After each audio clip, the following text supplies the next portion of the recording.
método pesquisa-aplicação, ou Design Based Research, em inglês, DBR, que é o método que a gente está usando para conduzir a investigação científica aplicada do Museu Virtual Origens, né?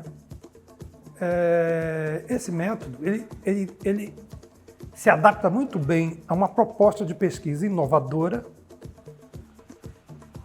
e militante, como é o caso. Então, a gente acaba percebendo como ele vai facilitando que se organize de forma científica uma produção de conhecimento. Eu acho que você tem visto isso acontecer.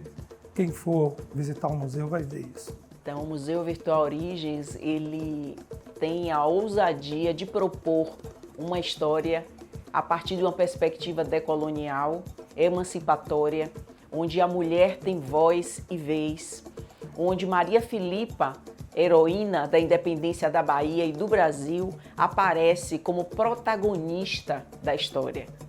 É disso que o Museu Virtual Origens quer tratar.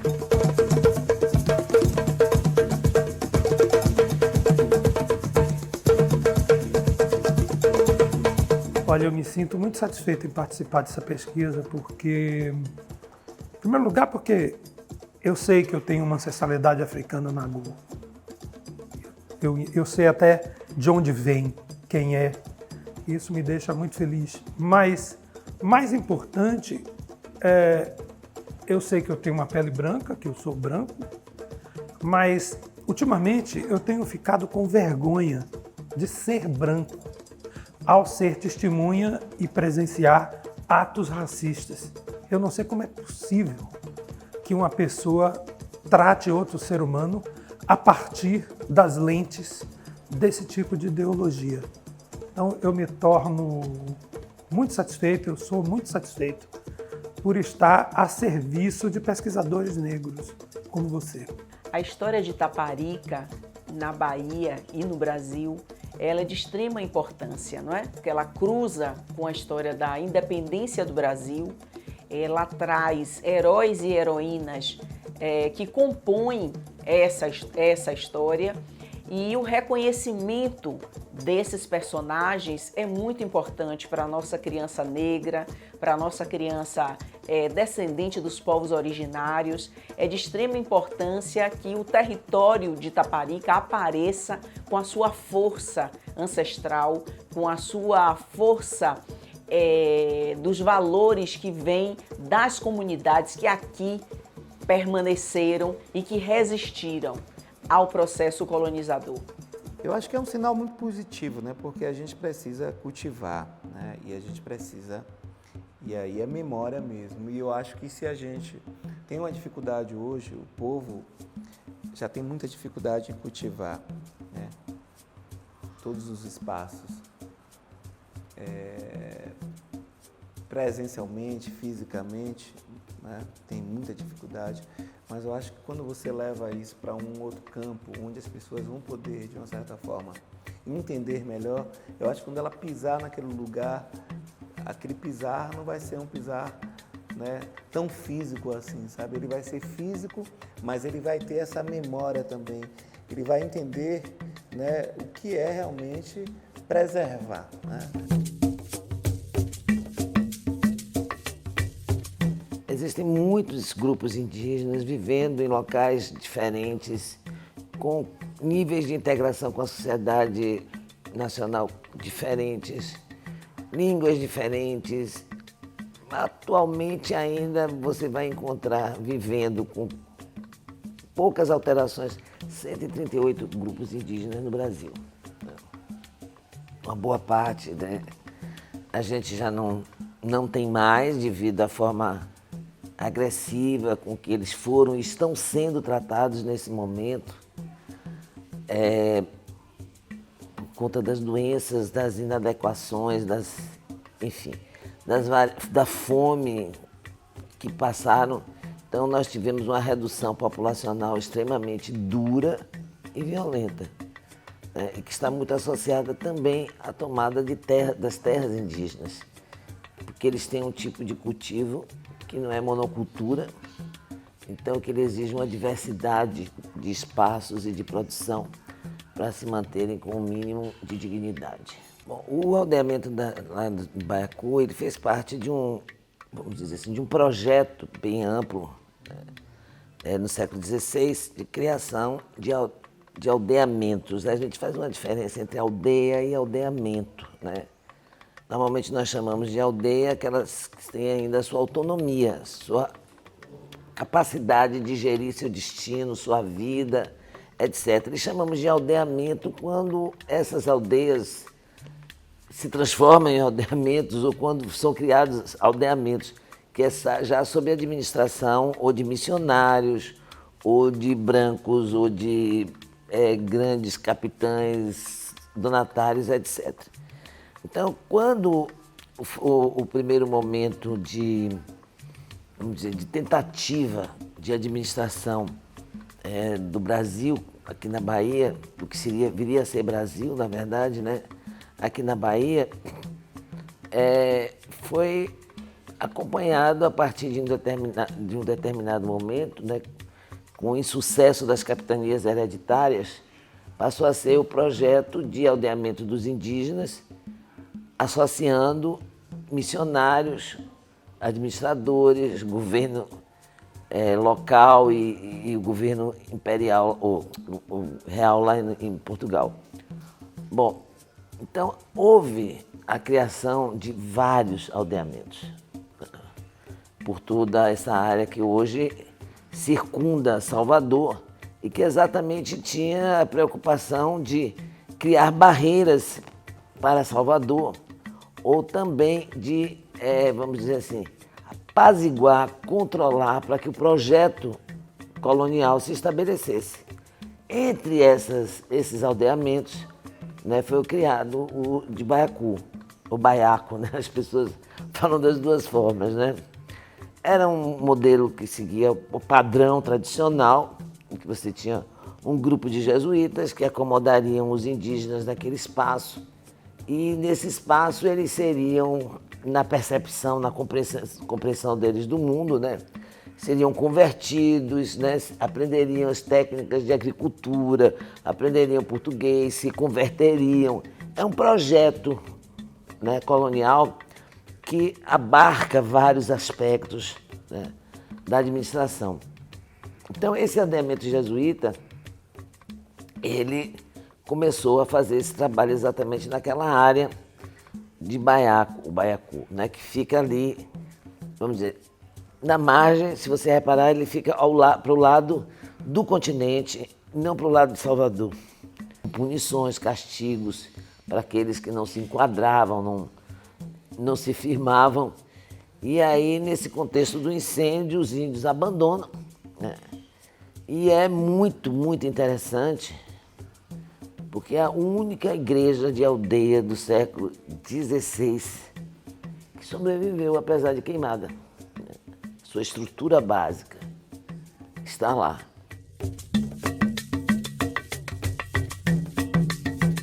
Maria Felipa de Oliveira, em Itaparica, comandante. Eu, professora Aide Maria Pereira de Souza, lecionava no Colégio Salesiano de Salvador.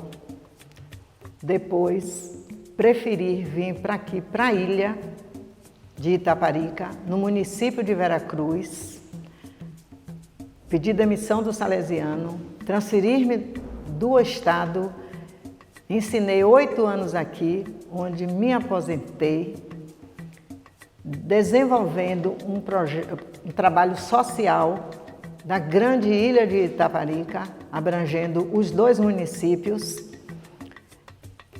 Construímos uma escola para mostrar o que é uma escola dentro da Lei de Diretrizes e Bases, que rege a educação no país, digna do alunado de Itaparica. Daí, recebi um convite da Olga Mettig, pela catedrática Enicleide. A mesma veio até a nossa escola propor elaborarmos um projeto denominado Desenvolvimento Ambiental e Cultural. Daí, nós fomos fazendo o trabalho de busca de pessoas históricas.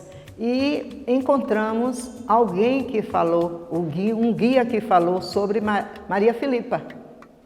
Daí despertamos, sucintamente ele contou uma história, né? Não assim profunda. Aí, professora Enicleide, vamos trabalhar em cima de Maria Filipa, no grupo, no Cultura. Aí nós pesquisamos, fomos, visitamos, descobrimos que Maria Filipa era filha de gameleira. Voltamos, fomos para Gameleira, aqui também em Veracruz. Chegamos em Gameleira, encontramos um decameoneto de Maria Filipa. O decameoneto é a 4ª geração dos netos, né? É o neto, o bisneto, o tataraneto e o decameoneto. E daí Maria Filipa surgiu assim, porque aqui ninguém conhecia Maria Filipa, né? Então, ela foi uma pessoa que contribuiu muito, muito com a independência do Brasil. Falar de Maria Filipa, para mim, é falar de potência. Entender hoje, com mais de 40 anos, que nós temos heróis e heroínas negras dentro do panteão da nossa história, assim como Maria Filipa, né? Como eu disse, foi um divisor de águas na minha vida, né? Por conta da história invisibilizada, né, de Maria Filipa. Quando eu sento para conversar com as minhas crianças e dizer, né, que essa mulher, filha de sudaneses, né, que praticava capoeira e que liderou um grupo de homens e mulheres com mais de 200 pessoas, né, mulheres negras, homens negros, povos indígenas, né, e ela se armou, né, com coragem, solidariedade, com um senso de um espírito coletivo, né, força que ela traz do seu povo, né, sudanês, e ela lidera com muita garra, com muita força e com muita determinação, numa pequena região chamada Ilha de Taparica, uma cidade litorânea, um lugar litorâneo, em que ela avistava atrás dos muros quem chegava e quem desembarcava. E dali ela criava suas estratégias, dali ela liderava, dali ela construía. De fato existe uma dívida histórica, né, que precisa ser compensada, e ela é feita através de estudos, né, a busca pelo conhecimento sobre o que aconteceu. E na verdade, talvez essa busca pelo indivíduo é que tenha afetado o entendimento de coletividade, né? Milhares de pessoas lutaram nessa guerra, outras centenas de milhares de pessoas foram afetadas por ela.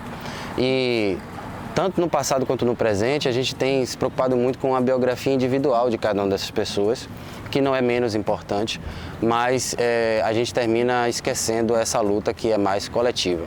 E isso favorece para o processo de invisibilização, porque é muito mais fácil, né, você contestar a ação de um indivíduo do que de um grupo de pessoas. Eu acho que um exemplo mais fantástico que a gente pode ter é o exemplo de Maria Filipa, porque ela, através da pesquisa da individualidade dela, como ela é um elemento representativo de outras centenas de milhares de pessoas, se tem um conhecimento maior sobre o que de fato aconteceu nessa guerra. Outra coisa muito importante, né, é que anos depois, a gente consegue trazer Maria Filipa para o panteão dos heróis e heroínas. Ela entra para o livro dos heróis e heroínas da pátria, né, no dia 26 de julho de 2018. Isso é realmente muito potente, muito potente. Trazer a história de uma mulher com a garra que Maria Filipa teve, trazer a história de Maria Filipa para as nossas crianças, porque na minha infância eu nunca ouvi falar de Maria Filipa. Então, sim, para mim é muito potente. Falar de Maria Filipa me emociona muito, porque a gente traz, né, enquanto mulher negra, estratégias de sobrevivência, estratégias de luta, de pensar em como caminhar, né, diante das adversidades, né, dos invasores. E a gente lembrar de Maria Filipa com outros recursos que não são os que temos agora e conseguir liderar, conseguir espantar, a palavra pode-se dizer que é essa, espantar, afugentar, né, invasores, numa época, né, é realmente muito potente.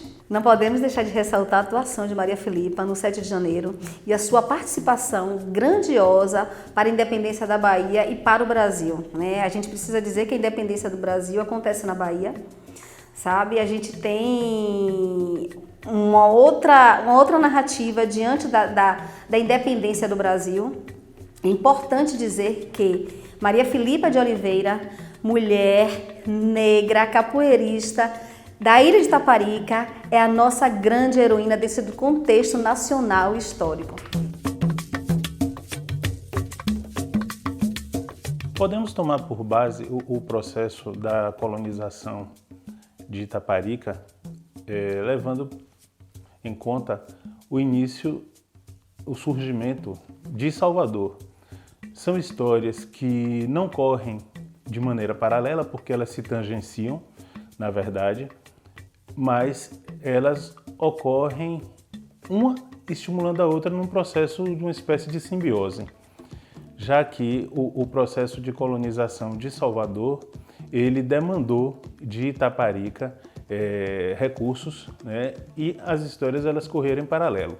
Claro que a gente não ignora que antes do processo de colonização, os indígenas, né, os tupinambás, eles já habitavam a ilha de Itaparica e toda a experiência, todo o acúmulo, né, de vivências que eles tiveram aqui serviram para ilustrar, serviram para iluminar, serviram como caminho, inclusive, para os portugueses, que nesse sentido eles tiveram, né, e tradicionalmente tinham uma habilidade muito grande para lidar com outros povos, né, uma vez que vieram já de uma península ibérica que era muito miscigenada, né, ao longo de séculos de história, e que desenvolveram essa capacidade, né, de miscigenação e de saber lidar com outras culturas, nem sempre de maneira respeitosa, né, como a nossa história demonstra, mas com certeza alcançando bom resultado no sentido de amalgamar uma nova cultura.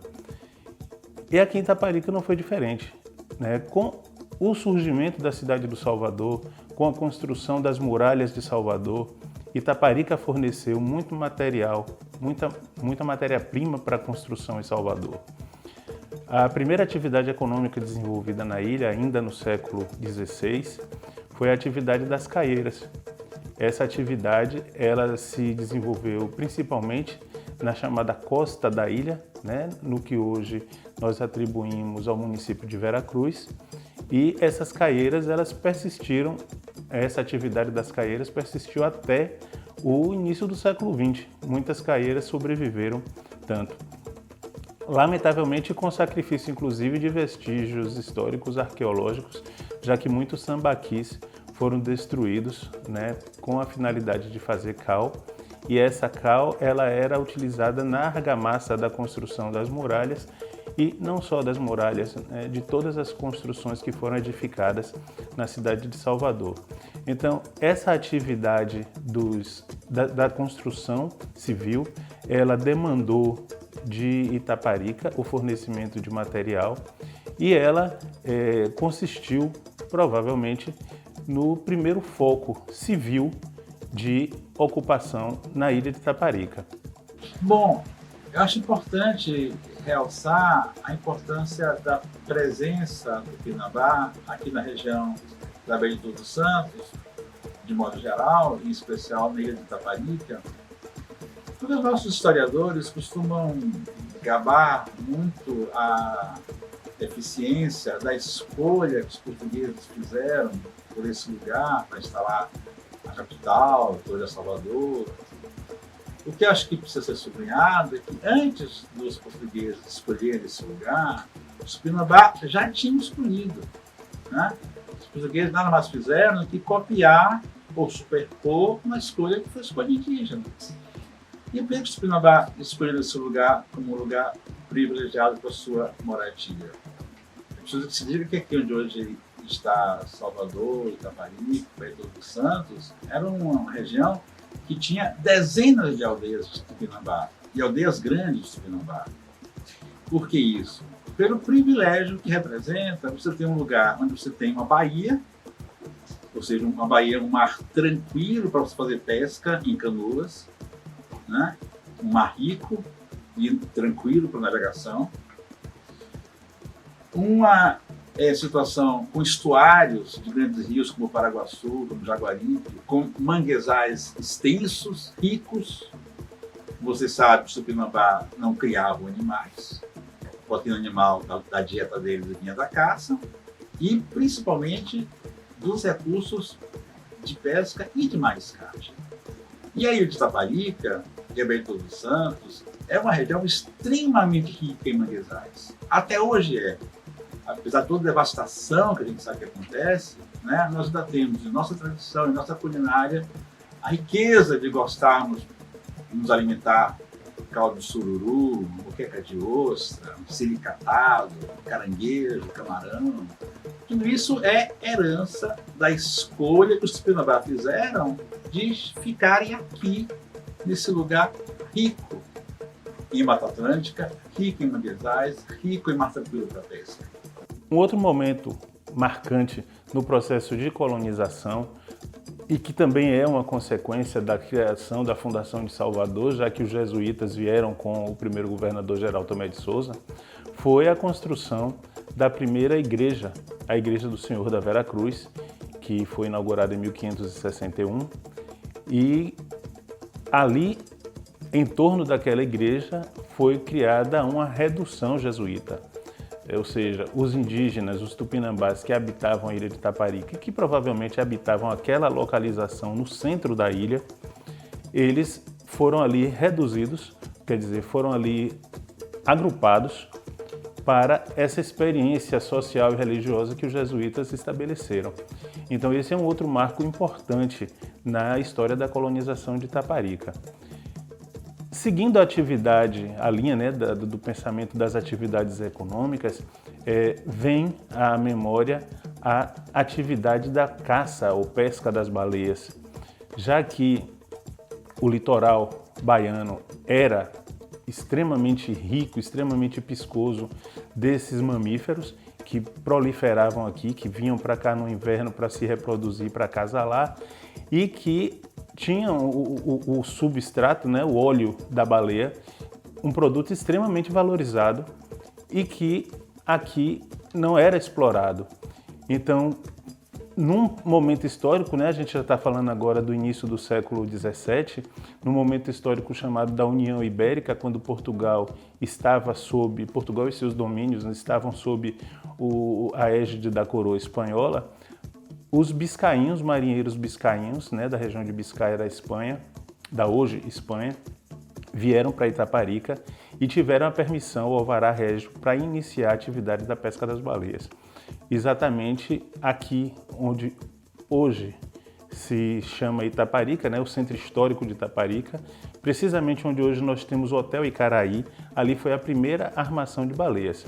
Esse local, no século XVI, começou a ser conhecido como Ponta da Cruz e depois, por conta dessa atividade, ele passou a ser chamado de Ponta das Baleias e tornou-se um lugar tão importante, e essa atividade econômica ela era de tal importância que no século XVII, após a invasão dos holandeses, quando Toledo Osório apontou uma série de lugares do recôncavo que deveriam ser fortificados, à exceção dos pontos de Salvador, o Forte de São Lourenço, que começou a ser construído em 1631, foi um dos lugares sinalizados por Toledo Osório, que deveria ser protegido, que deveria ser guarnecido.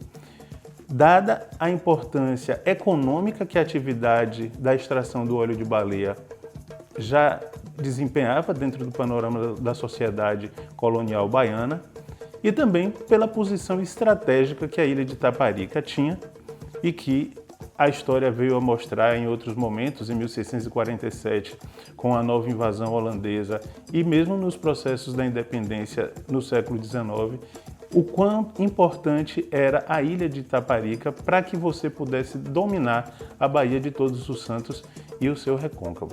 Junto com os biscainhos vieram as suas devoções, veio a tradição, a devoção a São Lourenço, né?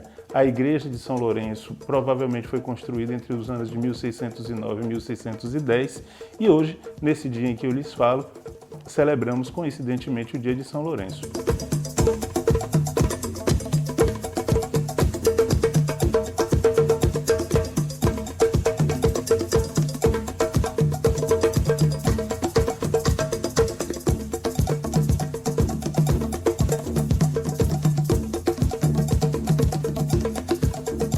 Então, a possibilidade de você ter no mesmo lugar, mar tranquilo, um lugar de defesa fácil, alto, um porto seguro ou um porto protegido por recifes, como Itaparica, né? Cerca de pedras, como você sabe.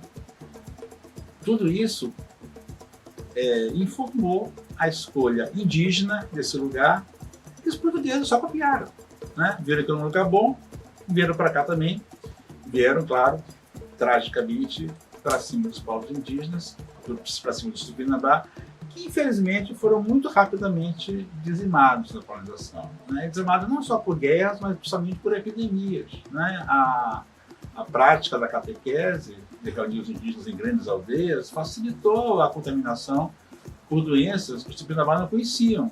Doenças gripe, catapora, varíola, né?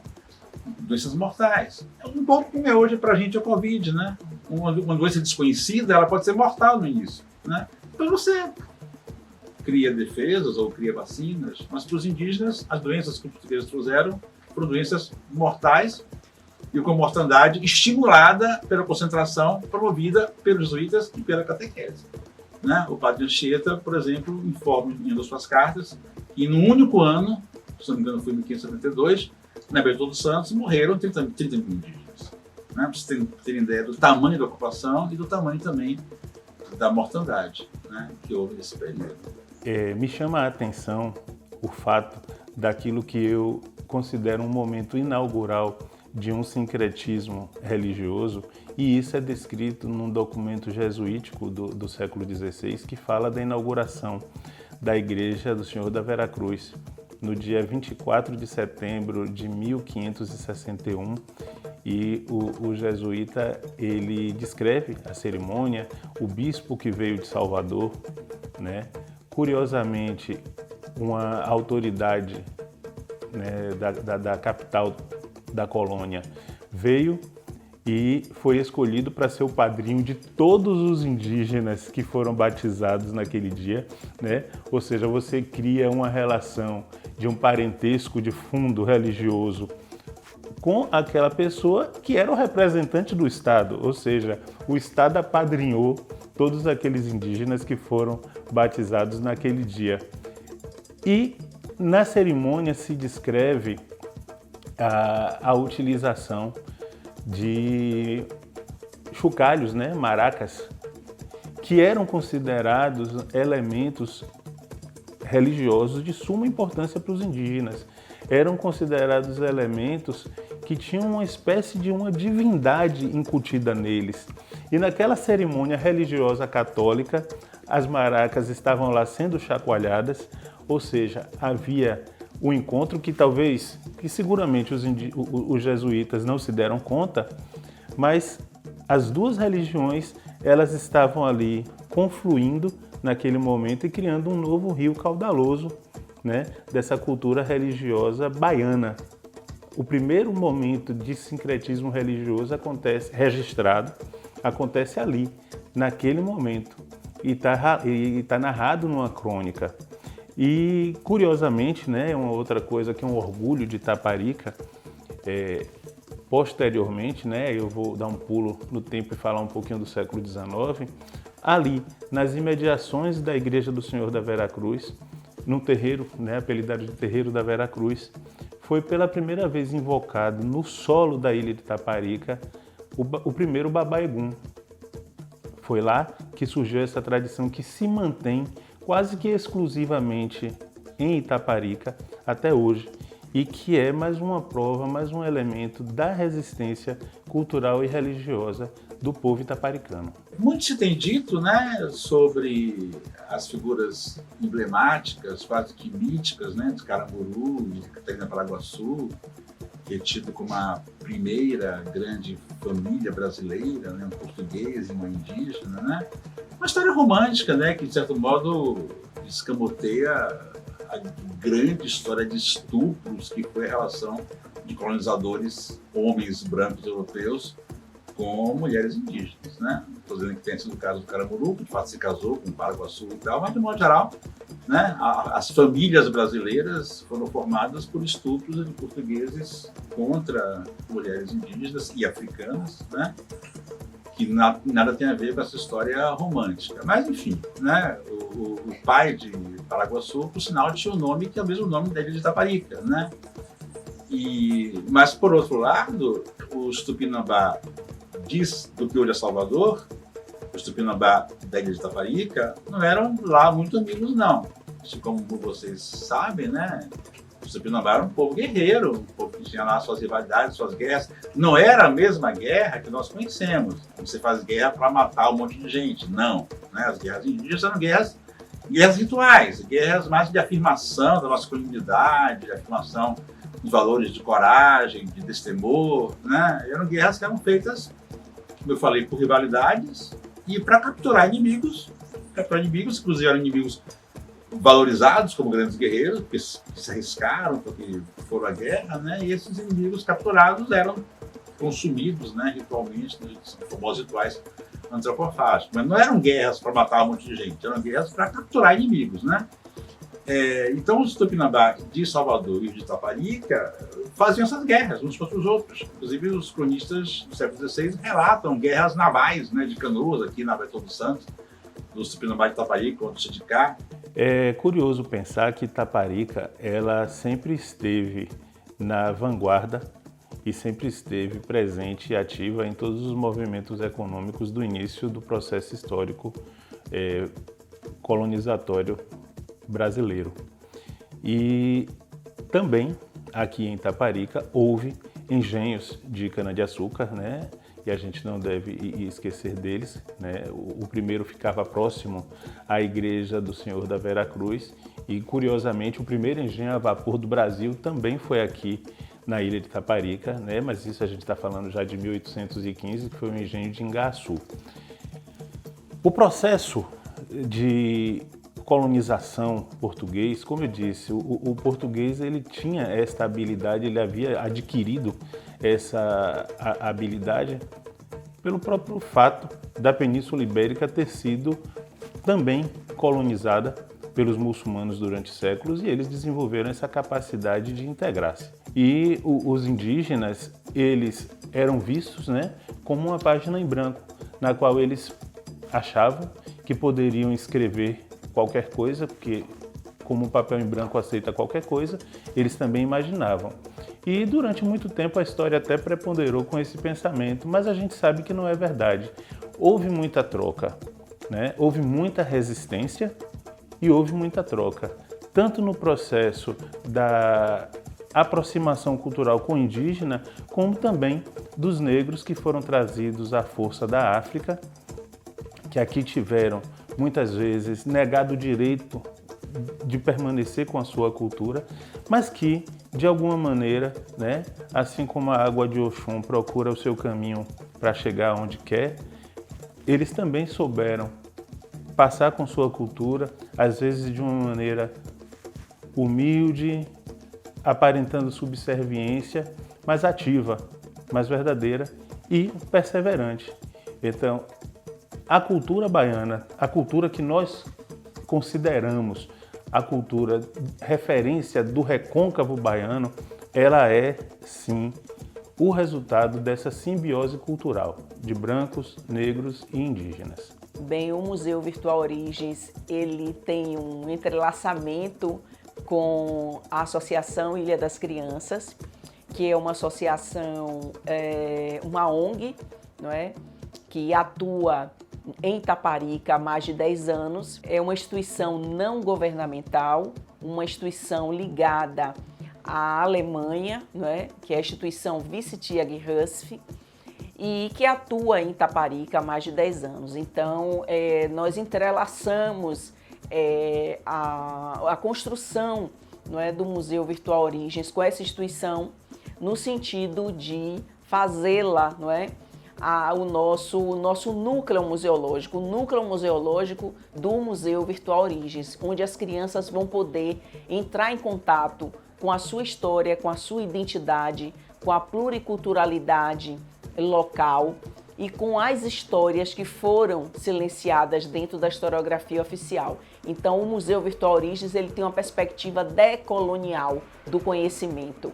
Ele se propõe a falar justamente das vozes daqueles e daquelas que normalmente a escola não privilegia. Então, essa a proposição principal do Museu Virtual. Falar das Marias, falar dos heróis, das heroínas, negros e negras e também dos povos originários. Então, falar desse cotidiano que pulsa os valores civilizatórios dessas populações.